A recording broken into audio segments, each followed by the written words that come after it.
ẹlẹ́lẹ́yìí o ẹ̀kọ́ ojúmọ́ ṣe dáadáa la jí ọ̀dọ̀ dàbí àníri ń gbọ́ sọnù bí òsì bí ọmọ bùú omi láàmú agbọ́nú léyà nígbọ́ bùú àgbo ara kì í ní olókun ara òní ni wá ara kì í ní ọlọ́sà ara òní ni wá ara ẹ̀ náà ní wọ̀rọ̀kọ̀ lálẹ́ odò ara òní ni gbogbo ara àlẹ́ yìí o àti jáde léyìí láàárọ̀ yìí wọn ò ní kókó wa ránṣẹ́ padà alẹ́ o ọ̀yá ẹ wá nǹkan fìdílé tàbí kẹ́ fìdílé nǹkan ẹ̀jẹ̀ akọ́ra wa lẹ́kọ̀ọ́ àrùn nípa mi mọ́ kí n pa ọ́ àrùn ní fi mí hàn kí n fi ọ́ lẹ̀ tí ẹ bá dákẹ́ tara rẹ̀ ọba dákẹ́ ẹnìkan kì í bu àṣírí àárẹ̀ ẹnìkan kì í bu àṣírí àrùn ṣùgbọ́n lójú ẹni tá à ń fọ̀rọ̀ ayé ẹni lọ torí pé tọ́ bá fi ọ̀rọ̀ ayé rẹ lọ ìkà tọ́ bá lọ mọ ìwọ̀ ọ̀ṣẹ̀dá rẹ yóò fún ọ níwọ̀jẹ. àti mẹ́nuba nípa ọ̀rọ̀ àrùn yìí bí àtijọ́ mẹ́ta á tún tẹ̀síwájú fún wa. àrùn gẹ̀dọ̀gẹ̀dọ̀ tọrọ pọ̀ ń ta àwọn onígẹ̀ẹ́sì a máa pè é ní hepatitis B torí èyí tí mo tún fẹ́ fún yìí mo ti fún yín láìmọye rẹ̀ èyí tó jẹ́ pé hepatitis B ni hepatitis A ni D ni C ni irú hepatitis tí ì bá jẹ́ ọlọ́run ló ní sábàbí àwọn tó bí wa wọ́n ti fi wo ọ̀pọ̀lọpọ̀ èèyàn wọ́n ti fi lò ó fún àwọn èèyàn tó jẹ́ pé wọ́n dúpẹ́ ẹ jẹun fún wa lọ́fẹ̀ẹ́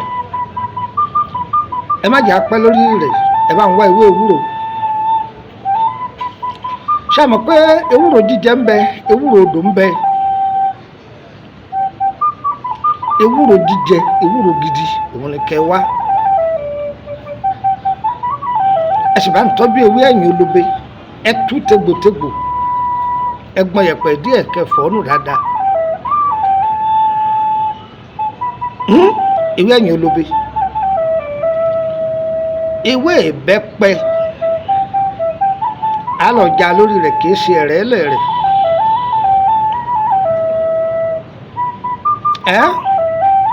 alọ̀já ewé ìbẹ́pẹ tó ti gbó dáadáa àfọ̀hún náà nù á fi sínú pọ́ọ̀tì ewé efinrin ńlá kìí ṣe efinrin oṣó o efinrin ńlá tí wọ́n ń pè ní bitter leaf àbẹ́ kí lẹ́ ń pè kí n gẹ̀ẹ́sì rẹ scent leaf òun ni ẹ̀wà ewé aloe vera táwọn bàbá wa ń pè ní etí erin ẹja ewé etí erin ẹjọ́ pọ̀ ẹ̀fọ́ nù èyí tó gbó dáadáa ewé àkérédù kan egbò àkérédù kan ọ̀gbọ́ àlùbọ́sà ayù àlùbọ́sà eléwé àlùbọ́sà méjèèjì atalẹ̀ funfun atalẹ̀ pupa èyí tí jẹ́ pé ginger àti turmeric òun lẹ́wà ẹ fọ́ọ̀nù dáadáa ẹ ti fọ́ọ̀nù a wá tọ́jú ewé ahọ́n ẹkùn pẹ̀lú ewé má fọwọ́ kan mọ́ mi ewé náà a máa ọ́ lágbára díẹ̀ kì í ṣe ewé tá a kan lè gìrì àrọ̀ra oníbàáṣe ja tó yẹ jẹ́ pé kò ní í ṣèyàn léṣe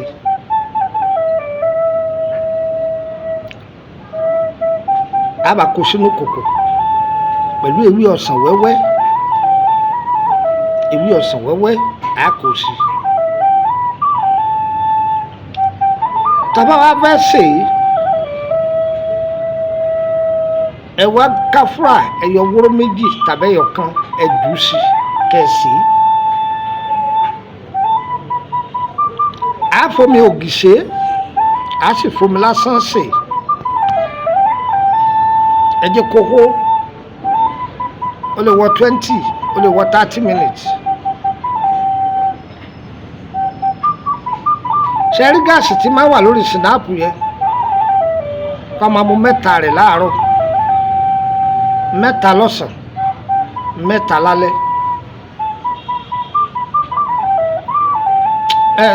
Gbọ́n mo wí o 3 láàárọ̀ 3 lọ́sàn 3 lálẹ́. tó bá jẹ́ pé ẹ fẹ́ travel lọ bì kan ẹ lè yọ omi rẹ̀ kẹ́ rọ sínú kẹ́ẹ̀gì kan kẹ́ máa mú lọ ọ̀dà pọ̀. à á ṣe bẹ́ẹ̀ tá a gbé kalẹ̀ tẹ́ni tí ń ṣe kọ́ máa mú ọlọ́run yóò lò ní sábàbí rẹ̀ ó dúpẹ́ fọlọ́run. ìtọ́jú ewé àtegbò lélẹ́dọ̀ àlọ́dálùkúmọ̀nà máa ẹ̀ dárí kalẹ̀ fún.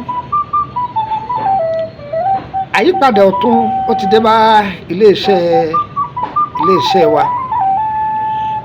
ìjọba àpapọ̀ ti fún wa ní trademark Ayédáre Lukman Ayétúndé Abba Limited. adúpẹ́ lọ́dọ̀ ọlọ́run. iṣẹ́ táyé mọ̀ wá mọ̀ nìyí kì í ṣayé social media iṣẹ́ táwa ti ń ṣe láti bẹ̀rẹ̀ pẹ̀pẹ̀ ayé wa ni. nítorí bá ti ní í ṣe pẹ̀lú ọ̀rọ̀ àlàáfíà àbọ̀rọ̀ ayé ẹni àmẹ́mi làgádágodo àfọ̀ṣẹ nǹkan báwọn àìrọ àmàgbèdéwájú wa ọ̀rọ̀ àlàáfíà àti nípa ọ̀rọ̀ iṣẹ́ ẹni ẹ̀já mọ̀ nípa rẹ̀ ìta bá ní mọ̀ nípa ẹ̀ àbáyé dá sí. ẹ gbọ́ pa nọ́mbà yìí mọ́dọ̀ +2348032983298 +2348133155111 nọ́mbà MTN kejì nìyẹn. ẹ jẹ́ fún nọ́mbà orílẹ̀-èdè Benin +2290154651928 +2290154651928 ẹ jẹ́ fún ilé MTN Benin kejì sí +2290154651929 +2290154651929 orílẹ̀-èdè Benin mọ̀ wá. wọ́n ṣàtìlú wọ mọ́tò tí ń lọ tọpá kọ bọ́lẹ̀ ní dégà kan bí ẹ̀yìn ọjà dégà kan kó béèrè bí wọ́n ń ta ṣẹ̀kẹ́ bájẹ́ bí wọ́n ń ta ṣẹ̀kẹ́ kó béèrè pàṣẹnẹ̀rí tó wà nílé pàṣẹnẹ̀rí yẹn Benin mọ̀ wá. mo kí ẹ̀yin èèyàn wa tẹ́ wá láti orílẹ̀-èdè Côte d'Ivoire ẹ̀ balẹ̀ dáadáa o ẹ̀ balẹ̀ dáadáa o ẹ̀ gúnlẹ̀ láyọ̀ o ẹ̀ gúnlẹ̀ láyọ̀ o gbogbo ohun tẹ́ gbà yọ bára mu o kò ní gbòdì lára yín o ẹ̀yin èèyàn mi náà láti orílẹ̀-èdè Togo ẹ̀yin náà balẹ̀ dáadáa o adára fún yín o. àwọn èèyàn ń pè mí ní bàbá ọgbọ́n ẹ̀ ní wálé wá gbààwẹ̀ ni á wálé ṣùgbọ́n ń sì gbààwẹ̀ díẹ̀ ní orílẹ̀-èdè Benin bí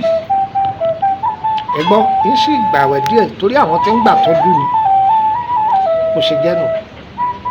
ẹni tá a bá pè ní dókítà kì í gbọ́lúdé ọkàn lè máa fúnra ẹ̀ nísìnyí díẹ̀díẹ̀ kò ṣe jẹ́ nù tiwa lọ́lọ́run ṣe kò ní ṣe tọ́ta wa o ẹ dára fún wa o. ẹ bá wa pín kọkálí kọkákó àǹfààní wà fún ọ̀tọ̀ fẹ́ join private group àbí public group ọ̀tọ̀ fẹ́ join private 10,000 ló fi wọbẹ̀ láti orílẹ̀-èdè Nàìjíríà tó ṣùgbọ́n parí ó tún san 10,000 mi láti orílẹ̀-èdè Benin lọ sẹ́mi sẹ́fà òun ló fi wọlé tí jẹ́ pé àpò 5 sẹ́fà òun ló fi wọbẹ̀ tó ṣùgbọ́n parí ó tún máa san àpò 5 mi lọ. ẹjọ́ ìwọ́tọ̀ bá gbaṣẹ́ lọ́dọ̀ wa ẹjọ́ tálàyé ọba yọ dáadáa pè wá á ṣàlàyé fún un àbúrò tó tiẹ̀ ti wádọ̀ wa ti pẹ́ tẹ́lẹ̀ tó sì ní complain ẹ pè wá lórí WhatsApp tàbí kẹ́ bá a sọ̀rọ̀ ní WhatsApp ẹjọ́ tẹ bá mẹ́sẹ̀gì lẹ̀ tá a tètè dá yín lóhùn ẹ máa ṣe sùúrù o omi pọ̀jọ kàlọ́ o èrò pọ̀ o adára fún wa o ire o ire o ire kàbìtì.